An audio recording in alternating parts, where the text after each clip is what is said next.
Buenas amigas, amigos, nos vemos de nuevo en este encuentro de los miércoles. Y una vez más vamos a hablar de por qué escribir, qué es aquello que nos impulsa a escribir. Pues bueno, vamos a ir reflexionando sobre eso. Mientras tanto, también pues saborearemos este café, este té, como si estuviéramos en una tertulia, como aquellas tertulias de los escritores que se reunían en los cafés, cosas que ya se están como perdiendo, parece que ya no están de moda, porque ahora las únicas reuniones son así, virtuales en cierta forma. Bien, pues quizás podamos rescatar poco a poco lo que merezca la pena de aquello que fue en otro tiempo, no exactamente como en otro tiempo, pero sí aprovechando la tecnología, en este caso, como si estuviéramos en ese otro tiempo saboreando de corazón, saboreando aquello que nos palpita dentro independientemente si eso nos va a dar dinero, fama, reconocimiento, sino simplemente compartiendo con colegas, compartiendo con personas que sienten esa necesidad de expresar algo importante y que luego pues se verá en ese juicio social si aquello tiene repercusión o no. Pero ha habido muchos escritores a lo largo de la historia que han necesitado escribir, han hecho una obra importante y sin embargo en algún momento se arrepienten. Dudamos de si lo que hacemos es valioso o no.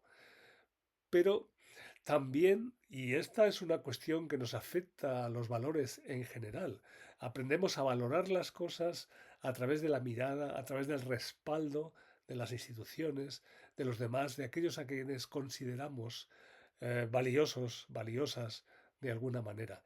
Porque nos resulta difícil, realmente difícil, valorarnos, apreciar el valor en nosotros mismos si no hemos sido previamente encumbrados por la sociedad de alguna manera, ya sea con dinero, con prestigio, con lo que sea. Hasta ese momento tendemos a tener una falta de autoestima que ha hecho a lo largo de la historia mucho daño a muchas personas. Algunos se salvaron y hemos conocido grandes obras de grandes escritores o escritoras a lo largo de la historia de la humanidad que se salvaron de la hoguera, que se salvaron de la destrucción, porque tuvieron un amigo o una amiga que supo ver en esa obra lo que ellos no veían en ese momento. Incluso parece que hasta Stephen King se cansó de dar vueltas por editoriales, por premios, y nadie reconocía su primera obra, Carrie.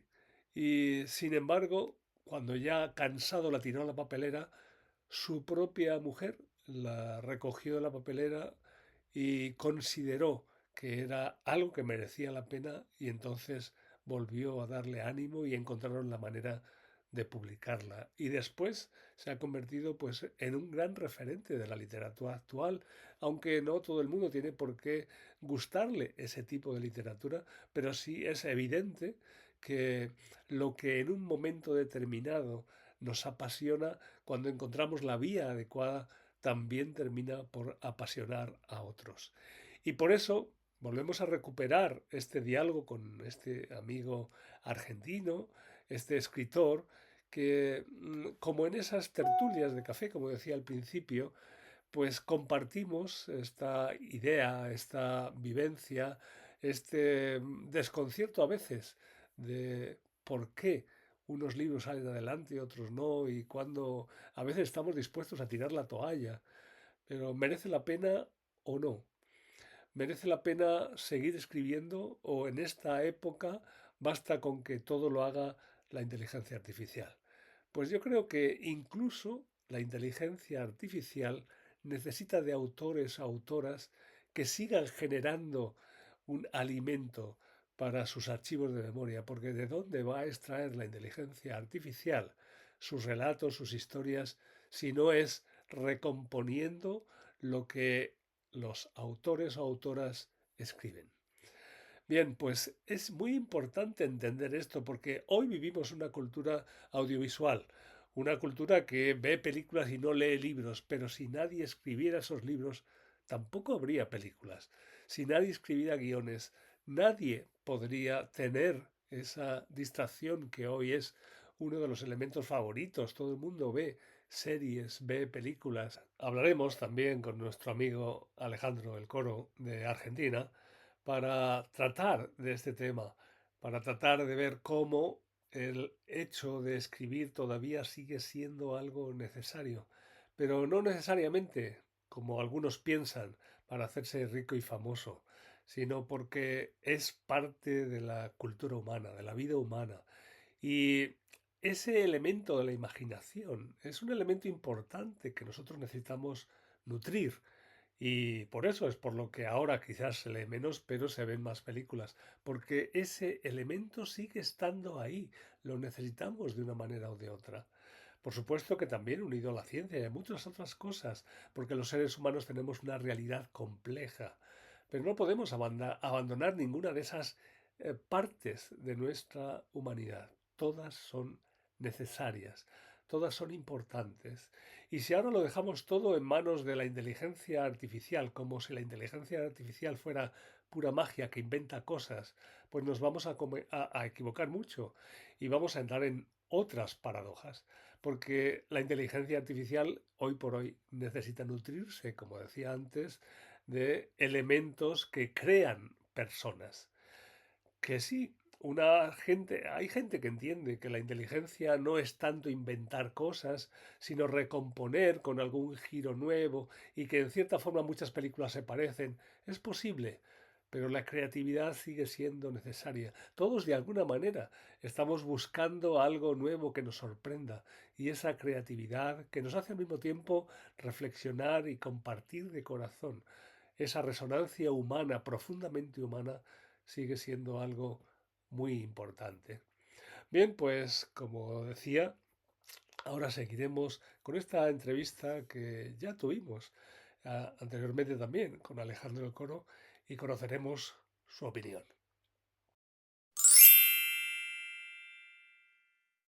Lo más importante a veces no es ser un escritor famoso, sino poner tu corazón y dejar pues que eso vaya filtrándose de alguna manera en el engranaje social y que llegue al corazón de alguien. Yo creo que ahí Y está la bueno, semilla, ¿no? Que es lo eso, importante. Mm, quizás vos diste en el clavo, ¿no? Es eso, es dejar la semilla, después uno ya no puede hacer mucho más que, bueno, sí, a veces regar, pero mucho más que eso, claro. escribo lo mejor posible, eso sí, Ahí está el ejemplo de Kafka, ¿no? Que él, pues incluso le dijo a su amigo íntimo que sí, eliminara todos sí, sus relatos, que sí, fantásticos, ¿no? sí, Y, sí, sí. y el amigo no le hizo caso. Y No, por eso fue conocido, porque sí. no Y había ni... según creo, Ovidio también pensaba destruir la Eneida, Sí, y mucha gente, por claro, suerte no fue así, ¿no? mucha gente, porque a veces hay como un sentido de pudor o un sentido, pues, de no valorar lo propio, ¿no? Y se necesitan unos ojos ajenos que puedan ver en ello el valor. Pero a veces esos ojos ajenos tienen que estar también, pues, polarizados por el impulso anímico, o por el corazón, por lo que te hace sentir aquello, ¿no? Porque puede ser por un amigo, que puede ser por eso, por la cercanía a Buenos Aires. Nunca se sabe qué es, No, pero nunca se sabe. ahí está, son un cúmulo de cosas. Y yo creo que la tarea del escritor no es pretender hacerse famoso, sino expresar lo que para ti es valioso, lo que tú vives de alguna manera y que deseas compartir porque es ciertamente relevante, aunque pues no todo el mundo lo tenga por qué valorar igual. Lo cierto es que uno escribe y trata de tener un interlocutor, o sea, está destinado a algún lector desconocido, no sabemos ni quién, ni cuándo lo va a leer, ni cómo va a ser su lectura, pero uno quiere contar lo que vivió, entrevió o sospechó de la realidad, ¿no? Hay una novela que yo escribí que más vale como iniciática, ¿no? Tiene algo de ocultismo porque hay en Buenos Aires eh, sospechan los personajes, ¿no? Dos amigos, eh, gente que se reúne a jugar un juego, el juego es secreto, y es un juego iniciático, ¿no? De enseñar a vivir en el mundo. Ujú. Y después cuando finalmente se acercan al juego, los dos descubren cosas distintas. Cada uno descubre lo que tenía en sí mismo, digamos. Y ese Claro. libro que algún amigo mío le gustó y me dijo que tenía que publicarlo, yo lo presenté en varios concursos y nunca lo gané. Y Mm. por ahí han ganado novelas que vos decís, qué raro, una novela, no había en el concurso entre los participantes una novela mejor que la que ganó. A veces, te digo en serio, quedo sorprendido de Sí, cómo se evalúan, pues yo estimo que los jurados son intachables, ¿no? Pero ¿por qué eligen ciertas obras? No sé, no lo sé. Y bueno, yo no sé los caminos de llegar al público. Hago esto que te cuento y lo dejo un poco librado a que los caminos de los libros se abran solos, qué sé yo. claro, claro. Yo creo que ahí está la clave. Cuando, bueno, yo también me dedico a escribir, ¿no? Pues cuando te dedicas a escribir, pues lo importante es eso, la labor del escritor. Y por supuesto que hay siempre un referente idealizado de una persona que te lee, pero el primer lector eres tú. Y ahí es Sí. donde debe estar esa primera satisfacción. Si tú eres capaz de embelesarte, si tú eres capaz de sentir el valor de lo que escribes, aquello tarde o temprano dará un fruto. Ah, Dios te oiga, porque para mí hay pocas cosas más placenteras y plenas que sentarme a escribir, Ujú. con las dificultades que eso trae, como vos ya sabés perfectamente, ¿no? Lo dije bien, fui largo, fui corto, tendría que agregar adjetivos o quitarlos, los complementos los dejo, soy más claro, soy más breve, Mm. me extiendo mejor, Sí, uso palabras difíciles, uso palabras vulgares, qué sé yo, siempre es una decisión y una elección que estás tomando. claro. Pero bueno, también se suele decir que para un escritor nunca su obra nunca está terminada. Siempre se puede corregir, siempre se puede mejorar. Sí, sí, hasta que Aunque una, en algún momento hay que parar, pero sí, según Borges, cuando uno lo edita, ahí ya claro, no le pertenece el libro, sí, ¿no? De sí, algún sí, modo eso debe ser cierto. claro, ¿Vos claro. has publicado ficción? Sí, sí, he publicado ficción. Sí, he publicado más ensayo divulgativo, pero tengo como 5 libros de relatos y también poesía, un poema épico sobre los orígenes de Tartesos en España y Ay, qué también, bueno. y también como unas 12 novelas. Pero bueno, Ah, estoy más dedicado a la novela porque me parece que la novela es un mundo rico donde puedes transmitir desde distintos ángulos. Y, y haciéndolo como más cercano, puedo permitirme hacer reflexión sobre la ciencia de forma sencilla, sobre los mitos, sí. sobre, bueno, sobre todo los sentimientos, la realidad de los sueños de las personas. Y eso es lo que me interesa, ¿no? En cada novela tocar un tema de interés social de alguna forma y visto desde ciertos ángulos peculiares que permitan también a otras personas conocer sobre ese tema y vincularse también emocionalmente, aunque no esté de acuerdo conmigo, ¿no? Qué bueno. ¿Están ambientadas en Madrid? Pues sí, hay, bueno, también tengo referencias de otros países, ¿no? Pero sí, casi todas tienen una ambientación en Madrid. También, bueno, también en Bilbao, donde también viví un tiempo. Ah, Y ¿viste en Bilbao? sí, viví en Bilbao y en Barcelona. Y bueno, también he estado mucho por América. Por eso en México he estado muchos años, también en el sur de Estados Unidos.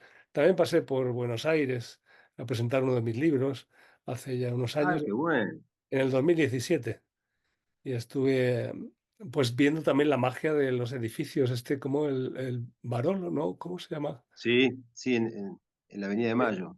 Sí, es Sí, muy española. sí. Es una más genuinamente española. Han venido a filmar películas porque se conserva bastante intacta. Sí, es preciosa. Me quedé bueno, me alojé por ahí, en un hotelito ahí en esa avenida, cerca de la Plaza de Mayo y todo esto.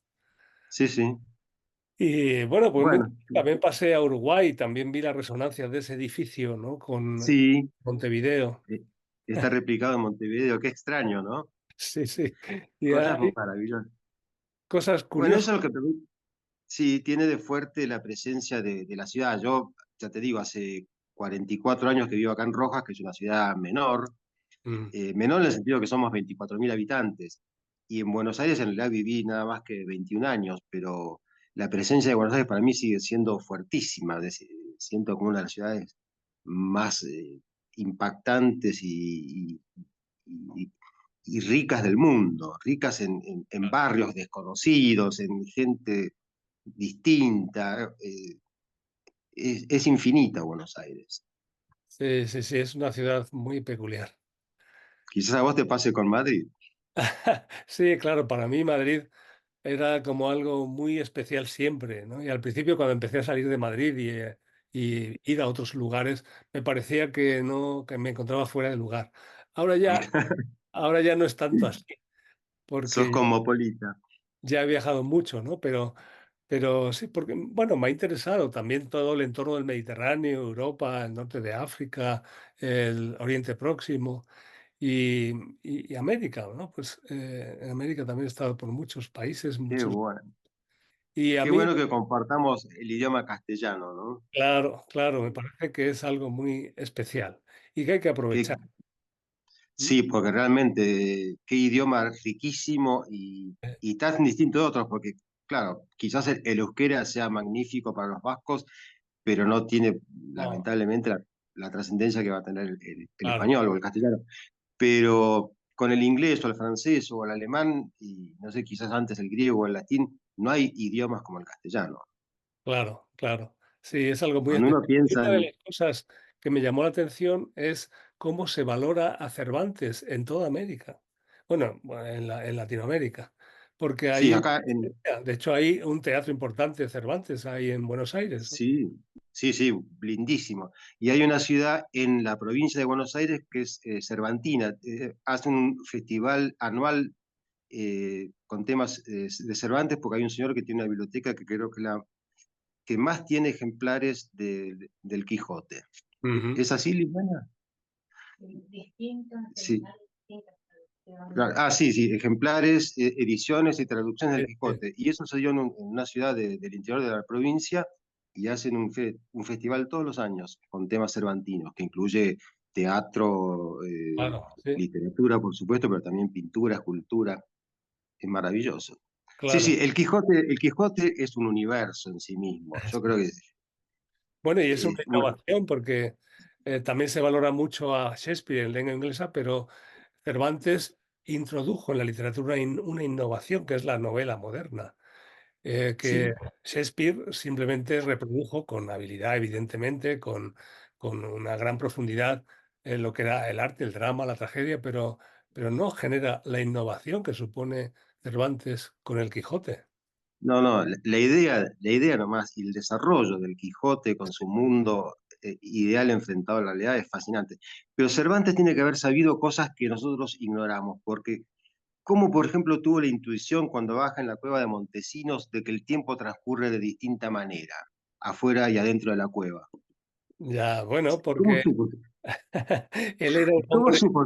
Era un hombre de culto también y había muchas leyendas que en ese momento pues, se movían en España desde antes de Cervantes, ¿no? Sobre elementos mágicos. Y él recupera eso.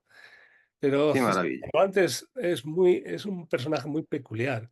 Yo hubo un tiempo que estuve haciendo lecturas del Quijote por la noche por la Mancha, eh, invitando a la gente a unirse a esas lecturas y profundizar en lo que hay detrás del texto de Cervantes, ¿no? Porque a mucha gente a veces le parece que es algo que está un poco trasnochado, pero no, hay una reflexión y una visión social muy interesante que también es, pues, de actualidad en cierto sentido.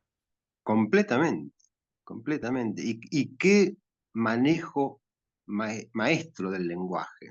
Mm, su, sí, su capacidad de generar imágenes, metáforas, claro. jugar con las palabras. Sí, ahí está eh, su grandeza, ahí está su grandeza. Y superar lo que era, pues eso, los libros de caballerías, que eran como los sí, precedentes anteriores, pero a través de la ironía y a través de una riqueza desbordante en un género nuevo, ¿no? Eso es lo que me parece grandioso y pone las Es bases de ese género.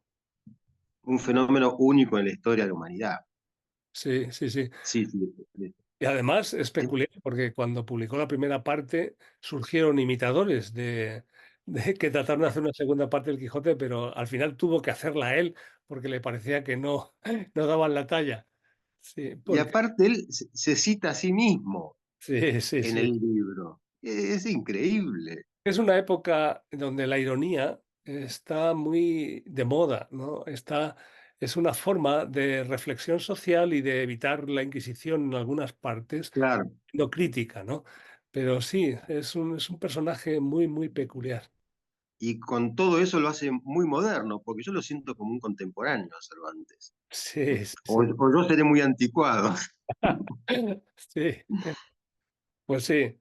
Bueno, pues me alegro, Alejandro, de que me hayas permitido dialogar contigo y seguiremos en contacto porque a mí me parece muy interesante estas visiones desde un lado y otro del Atlántico, compartiendo esta lengua común y seguir elaborando mundos, ¿no? Quizás no damos la talla de Cervantes, pero bueno, cada uno pone lo suyo. Cada uno lo mejor que puede, sí, señor. Sí, así Y es. bueno, si voy a Madrid, trataré de contactarte y si venís a Buenos Aires, avísame y yo viajo.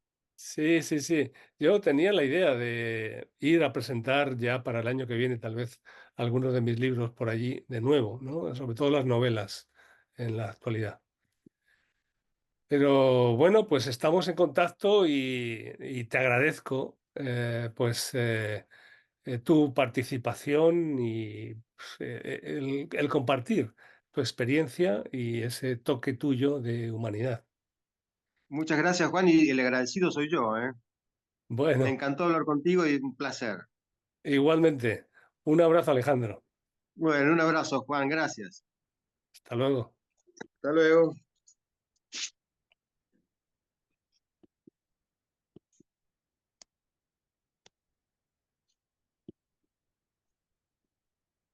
No sé, ¿eh? No sé, salió la imagen. A ver. ¿Está presente todavía? ¿Y qué era?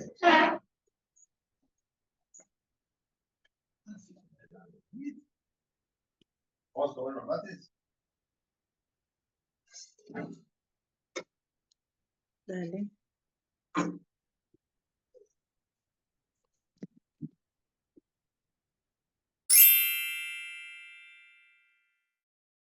Respecto a los libros, como no podía ser menos, especialmente en este tema que estamos tratando hoy, pues quiero hablaros de mi novela La trampa, una novela que oficialmente va a ser publicada en el mes de agosto y que empezaré a presentar en distintos lugares a partir del mes de septiembre. Esta novela tiene una peculiaridad que también tiene que ver con lo que estamos tratando hoy, porque es la vida de un escritor que va escribiendo una novela, leyendo otra, que va desarrollando una serie de personajes y que todo eso se va mezclando con su propia vida, porque al fin y al cabo su novela también la va escribiendo a partir de sus propias vivencias. Y así es como va encontrando esos mundos paralelos que todos de una manera más clara, más consciente o menos tenemos en nuestra vida, pero no siempre sacamos provecho. Por eso aquí esta novela también está planteando como un camino, como una guía para aprovechar las distintas dimensiones de nuestra realidad humana, nuestra complejidad como seres humanos y las distintas trampas en las que a veces podemos caer de una manera o de otra. Como poder darnos cuenta, porque para poder salir de las trampas, evidentemente, es importante primero darse cuenta de que estás en una trampa. Por eso hablamos de distintos tipos de trampas, hablamos de esta complejidad para ofrecer un sentido de aportación para distraerse en este verano o distraerse y pasar un buen rato, pero al mismo tiempo también para ejercitar nuestra mente, ejercitar nuestro cerebro a través de la memoria, que es una de las recomendaciones que se han hecho también según los estudios de la neurociencia, para poder una vez que nosotros entramos en este ámbito complejo de la novela, poder ir recordando las distintas estructuras, los personajes, las dinámicas, que en esta novela especialmente tiene un grado alto de complejidad, y esto nos sirve como gimnasia mental, como entrenamiento, aparte de abrirnos otras sugerencias con respecto a esos mundos paralelos, a dimensionar y valorar adecuadamente lo que es nuestra realidad humana. Bien, pues espero que leáis la novela, que os guste, que la disfrutéis, y ya pues comentaremos poco a poco en las presentaciones, en las distintas firmas que se irán haciendo, o a través de internet. También estará ya en distintas plataformas como ebook en línea. Pero en la editorial ahora ya se puede ir encontrando esta novela y la recibirás en casa en papel. Bueno, pues como digo, espero que te guste, y ya seguimos desarrollando esta novela de la vida para aventurarse en lo más profundo, lo más auténtico de nuestra realidad humana.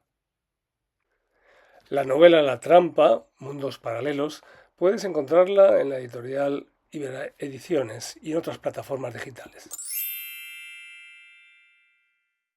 Respecto a los cursos, los talleres, como ya sabéis, en la página de métodobenedi.com, pues ofrezco una serie de alternativas en distintos aspectos. Y con respecto al tema que nos trae hoy en estos encuentros, por supuesto, hay un libro sobre creación literaria, sobre cómo configurar una novela, sobre cómo desarrollar un relato, donde se encuentran las claves para la inspiración, para la creatividad y para ir poniendo en marcha un mundo que nos atraiga y que tenga matices, que sea como una aventura, no simplemente un relato aburrido, sino que tenga los matices que tiene realmente la vida.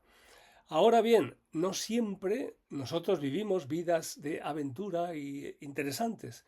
Por eso a veces también la creatividad literaria nos ayuda a poner matices en nuestra propia vida cotidiana para dejar o para alejarnos de la monotonía que a veces nos arrastra hacia la depresión o hacia la falta de sentido vital, y por lo tanto también se convierte en una forma terapéutica de enriquecer nuestro entorno, no solo internamente, sino también nuestro entorno inmediato, las relaciones que mantenemos, para generar un brillo, generar un valor que nos caracterice como seres humanos. Y en ese sentido, entonces, insisto, a través de la página de métodobenedi.com, entre otros temas, podemos encontrar este de creatividad literaria. Hasta pronto.